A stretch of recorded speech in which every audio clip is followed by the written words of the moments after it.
आज की इस पूरी क्लास में हम बात करेंगे अलंकार के भेदों की तरफ। और अलंकार परीक्षा में सबसे ज़्यादा पूछे जाने वाला प्रश्न होता है। तो अलंकार आज ऐसे समझेंगे कि भाई मेरे जीवन में आपसे कभी नहीं भूल पाएंगे, ठीक है ना। अलंकार की तरफ हम बात करेंगे चालू बिना देरी किए, क्योंकि समय आपके पास बहुत कम है और हमारे पास भी बहुत कम समय है, ठीक है ना। तो आप कम समय में बात को करेंगे, अच्छी बात को पकड़ने की मेरे भाई। तो इसके पहले आप अगर चैनल पर नया हो तो चैनल को सब्सक्राइब कर लो, वीडियो में नया हो तो वीडियो को एक बार आपको लाइक शेयर कर देना है। देखो, अलंकार होते हैं तीन प्रकार के। अब बात करेंगे सबसे पहले अलंकार होता क्या। तो अलंकार मेरे भाई जिस प्रकार से नारी के ऊपर श्रृंगार किया जाता है, श्रृंगार करने के बाद शोभित होती है नारी, जितनी अच्छी नारी होगी और उसके बाद वो जितना अच्छा श्रृंगार कर लेगी उतनी अच्छी वो शोभित होगी। तो इसी प्रकार जैसे हिंदी का कोई भी काव्य होता है, जहां काव्य की शोभा बढ़ती है तो उसको अलंकार कहते हैं। काव्य की शोभा बढ़ाने के लिए अलंकार का प्रयोग किया जाता है। तो अलंकार के हम भेदों की तरफ बात करने वाले हैं, ठीक है ना। तो अलंकार के भेद होते हैं तीन प्रकार के। इसके बाद पहले हम इसके भेदों को पढ़ लेते हैं तीनों प्रकार के। अब और किसी भी भाई का अगर कोई डाउट रहता है तो प्यारा सा कमेंट करेगा, और नहीं भी डाउट रहता है तो भी अच्छा सा वही कमेंट करके बता देगा, ठीक है ना। इसके बाद देखेंगे अलंकार के तीन भेद होते हैं, शब्दालंकार, अर्थालंकार, एक होता है उभयालंकार। शब्दालंकार किसे कहते हैं, अर्थालंकार किसे कहते हैं, उभयालंकार किसे कहते हैं। शब्दालंकार जहां शब्दों के प्रयोग से सौंदर्य में वृद्धि होती है। सौंदर्य की बात हो रही है मेरे भाई। सौंदर्य का मतलब होता है सजाना। आप जानते हो सौंदर्य क्या कहलाता है। जहां शब्दों के प्रयोग से सौंदर्य में वृद्धि होती है उसी को बोलते हैं शब्दालंकार। अर्थालंकार शब्द समझ सकते हो, जहां शब्द के अर्थ से चमत्कार पैदा होता है। चमत्कार का मतलब होता है सुनकर आदमी का दिमाग बिल्कुल खुल जाना, ठीक है ना, टगमगा जाना। तो इसे बोलते हैं, जहां शब्द के अर्थ से चमत्कार होता है उसे बोलते हैं अर्थालंकार। उभयालंकार जहां शब्द और अर्थ दोनों के प्रयोग से क्या होता है, चमत्कार होता है। मतलब यहाँ दोनों का प्रयोग, जहां दोनों का हाथ लग जाए उसी को बोलते हैं उभयालंकार। इसी के साथ में देखते हैं शब्दालंकार की तरफ हम बात करेंगे। सबसे पहले पकड़ते हैं हम शब्दालंकार को। तो शब्दालंकार के होते हैं तीन प्रकार, एक होता है अनुप्रास अलंकार, एक होता है यमक अलंकार, एक होता है मानवीकरण अलंकार। तो आपको अनुप्रास अलंकार को पकड़ना है सबसे पहले। तो अनुप्रास अलंकार एक ही वर्ण, सुनो, अनुप्रास अलंकार एक ही वर्ण की दो या दो से अधिक बार आवृत्ति हो उसी को बोलते हैं अनुप्रास अलंकार। अब देखो सुनो एक बार फिर, एक ही वर्ण की दो या दो से अधिक बार आवृत्ति हो, मतलब एक वर्ण को दो या दो से अधिक बार बोला जाए उसी को बोलते हैं हम अनुप्रास अलंकार।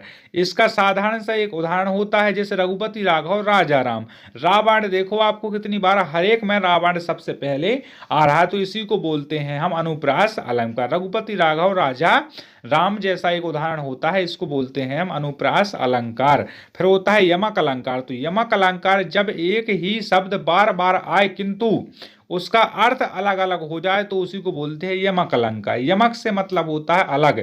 आप जानते हो अलग वाले शब्द जब अलग लिखते हैं तो आ ला गा अलग, मतलब सभी शब्द आ ला गा के सभी शब्द छोटे होते हैं। देखो सब शब्द छोटे हुए ना, तो ऐसे ही यमक में देखो, यमक यमक में भी तीनों शब्द बिल्कुल सेम होते हैं, सेम मैच करते हैं। यानी बात को समझो, जहां एक ही शब्द बार बार आए किंतु सबके अर्थ अलग अलग हो उसी को यमक अलंकार बोला जाता है। जैसे कि समझो, इसका उदाहरण होती है काली घटा का घमंड घटा। घटा घट जाना, घटा घट का मतलब होता है, घटा का मतलब होता है, घटा का मतलब होता है घट जाना, और घटा का मतलब होता है काले बादल। अब एक घटा का मतलब होता है यहां पर घट जाना, और एक घटा का मतलब होता है काले बादल। तो देखो शब्द एक ही है, इसका अर्थ अलग अलग हो। तो देखो जहां एक ही शब्द बार बार आए, तो देखो यहां पर घटा और घटा दो बार आया। पहली घटा का मतलब होता है घट जाना और दूसरी घटा का मतलब होता है काले बादल। तो जहां एक ही बार शब्द आए, एक ही शब्द बार बार आए किंतु उसका अर्थ हर एक बार अलग अलग हो उसी को बोलते हैं उसी को बोलते हैं यमक अलंकार, ठीक है। इसी के बाद देखेंगे अपन नवीनीकरण। तो ये किसकी श्रेणी में आते हैं, जिस शब्द अलंकार की श्रेणी में आते हैं तीन प्रकार के। पहला होता है आपका अनुप्रास अलंकार, दूसरा होता है यमक अलंकार। यमक अलंकार को याद करने की हमने ट्रिक बता दी है आपको। मानवीकरण अलंकार किसे कहते हैं, जब जड़ पदार्थों और प्रकृति के अंग, जड़ पदार्थों प्रकृति के अंग को, जैसे नदी, पर्वत, पेड़, लताएं, झरने, हवा, पत्थर, पक्षी आदि पर मानवीय क्रियाओं का आरोप लगाया जाता है, अर्थात मनुष्य जैसे कार्य व्यवहार करता हुआ दिखाई देता है, तब वहां मानवीय अलंकार होता है। जैसे कि इसका साधारण सा एक उदाहरण होता है हर्षा ताल लाया पानी परात भर के, हर्षाया ताल लाया पानी परात भर के। हर्षाया कोई पक्षी होता है और वो ताल लाया पानी भरकर, मतलब वो कुछ में पानी भर के लाया, मनुष्य की तरह उसने काम किया, इसलिए इसे मानवीकरण अलंकार, मानवीकरण शब्द अलंकार बोला जाता है। इसके साथ देखते हैं अर्थालंकार। तो अर्थालंकार के कोई भेद नहीं होते हैं, जहां शब्द के अर्थ से चमत्कार प्राप्त होता है या फिर उत्पन्न होता है उसको क्या बोलते हैं, अर्थालंकार बोला जाता है। अब बात होती है सबसे आखिरी वाले की उभय अलंकार। तो उभय अलंकार से आप समझ सकते हो जहां शब्द और अर्थ दोनों के प्रयोग से चमत्कार उत्पन्न होता है उसी को हम उभय अलंकार बोलते हैं। तो उभय अलंकार होता है तीन प्रकार का, उपमा अलंकार, रूपक अलंकार और उत्प्रेक्षा अलंकार। जहां एक वस्तु अथवा प्राणी की तुलना उसी की सांद्रता के कारण प्रसिद्ध वस्तु या प्राणी से की जाती है। थोड़ी सी बात को समझना है, हमारी भाषा को समझने की भाई कोशिश करना है आपको।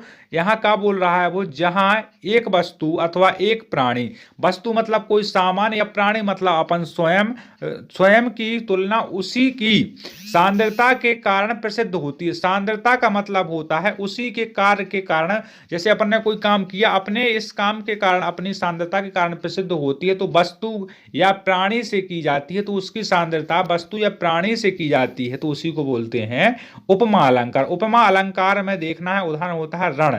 रण का मतलब होता है सीता का मुख चंद्रमा के समान है, सीता जी माता, सीता माता का मुख चंद्रमा के समान होता है, इसका मतलब होता है रण, ठीक है ना। इसी के साथ होता है रूपक अलंकार। रूपक में देखना है क्या होता है, उपमेय में उपमान का आरोप होता है उसी को हम रूपक अलंकार बोलते हैं। अब उपमेय क्या होता है, उपमान क्या होता है, इसकी तरफ हम चर्चा करेंगे अगली क्लास में। उपमेय और उपमान को बहुत अच्छी तरीके से समझेंगे। तो उपमेय में उपमान का जब आरोप होता है तो उसको बोलते हैं रूपक अलंकार। उदाहरण होता है चरण सरोज पखारन लागा, चरण सरोज पखानन लागा, तो इसका ये होता है एग्जाम्पल। उत्प्रेक्षा अलंकार, उत्प्रेक्षा में होता है जहां उपमेय में उपमान की संभावना है, जहां उपमेय में उपमान की संभावना है वहां पर होता है उत्प्रेक्षा अलंकार। इसका उदाहरण होता है मानो जूझ रहे हैं तरु भी मंद पवन के झोंके से, इसका उदाहरण होता है मानो जूझ रहे हैं तरु भी मंद पवन के झोंके से। इस प्रकार से हमारा झोंका होता है खत्म और हम क्लास का करते हैं अंत। अगर आपको क्लास समझ में आ चुकी है और अलंकार के भेद आपके दिमाग में घुस चुके हैं, भेदों निकल गए हैं, तो आपको चैनल को सब्सक्राइब कर देना है, प्यारा सा कमेंट कर देना है और अच्छी क्लास लगी हो आपको तो आपको दोस्तों के पास भी शेयर कर देना। मेरे भाई चैनल को आपको सब्सक्राइब करना है। जय हिंद, जय भारत, वंदे मातरम।